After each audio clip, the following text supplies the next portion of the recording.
Hello everyone, চলে এলাম আবার নতুন একটা ব্লগ নিয়ে। আশা করি তোমরা ভালো আছো, আমরাও ভালো আছি। তো সকাল সকাল এখন উঠে পড়েছি, উঠে সমস্ত কাজ সেরে এখন বানাচ্ছি মেয়ের টিফিন। আজকে মেয়ের জন্য বানাচ্ছি একটু প্যানকেক। তো প্যানকেক তোমরা সবাই নিশ্চয়ই বানাতে জানো। তো আমি যেভাবে বানাই, আগে একটা ডিম, তার সাথে 3 চামচ ওটস আর একটা কলাকে ম্যাশ করে নিচ্ছি। নিয়ে এবার এই সমস্ত কিছুটাকে মিক্স করে নেব। ভালো করে মিক্স করে নিয়ে এর মধ্যে দেব, আমার কাছে যেহেতু ভ্যানিলা এসেন্স নেই আর একটা ডিমের একটা গন্ধ আসে, সেই জন্য এক টুকরো ডালচিনি একটু নেব। নিয়ে সেটাকে একটুখানি থেতো করে, তোমরা সিলেও বেটে নিতে পারো, একটুখানি জাস্ট নিচের দিকে যে একদম গুঁড়ো গুঁড়ো জিনিসটা সেইটা একটু এর মধ্যে ছড়িয়ে দেবো। এতে একটা ভালো বেশ গন্ধ থাকে আর ডিমের আঁশটানি গন্ধটা একদমই থাকে না।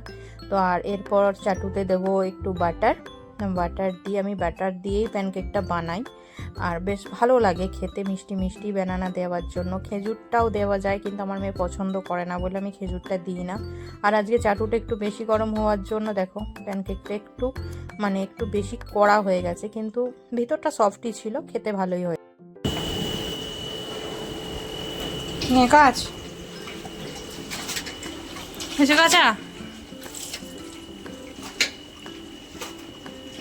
তো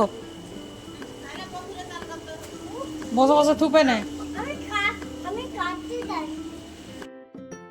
শুনতে পেয়েছো, ও নাকি কাচতে জানে, জামা তুলতে গিয়ে ওই উল্টে যাচ্ছে, একদম উল্টে গেল গেল গেল।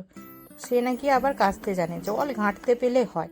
তো ওই তো একটু জল ঘাঁটাঘাঁটি হয়ে গেল কাচার অজুহাতে। তারপর স্নান টান করে ভাত টাত খেয়ে এই যে এখন একটু সাজুগুজু হয়েছে, ভিডিও হচ্ছে। এই যে সাজুগুজু হয়ে গেছে, একটু সালোয়ার পরে নিয়েছে। সালোয়ারটা আমি পরিয়েছিলাম কিন্তু সালোয়ার পরে ভিডিও একটু নাচানাচি করেও শান্তি হয়নি, তারপর দিতে হবে শাড়ি। তো আবার সালোয়ার ছেড়ে পরে নিয়েছে একটু শাড়ি, তার সাথে গয়নাগাটি মাস্ট। কি সাজতে যে ভালোবাসে কি বলবো।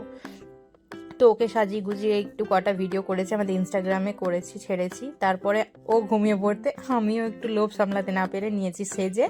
তো সাজগোজ তো হলো, অনেক জিনিসপত্র বেরিয়েছে। তো মেয়েটাকে এখন ঘুম পাড়িয়ে এই সবগুলো ভাবছি একটু গুছিয়ে নেবো। বেরিয়েছে যখন একটু ভালো করে সব বক্সগুলো আলাদা আলাদা করে একটু ঘেঁটে গেছিলো কদিন ব্যবহার করার জন্য, তো এইগুলো সব একটু গুছিয়ে নেবো আজকে।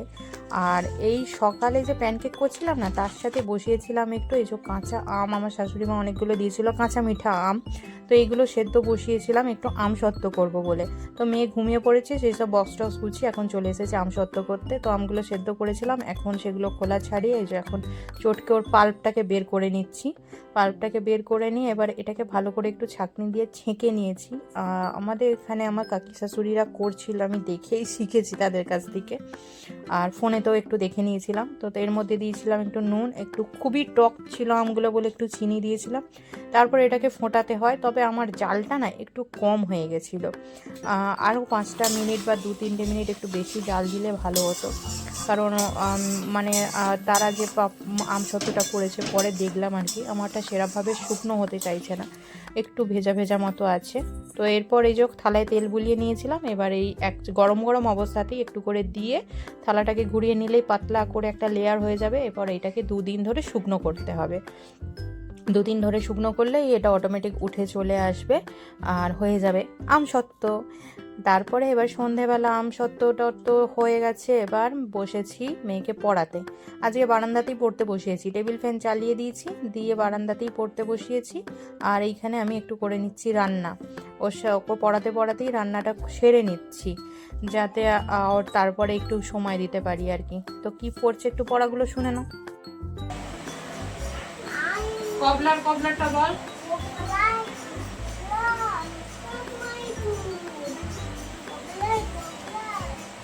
Made by Sue. তারপর get it done by half past stitch it up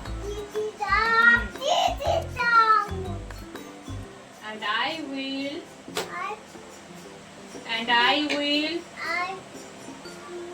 give you half of crown.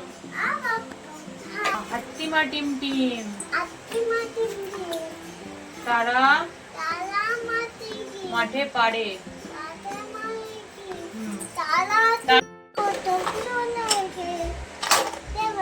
তারপর হাতি নাচছে বাবার মেসেলের দরকার নেই তোমার, তুমি পড়াটা করো। বলো হাতি নাচছে।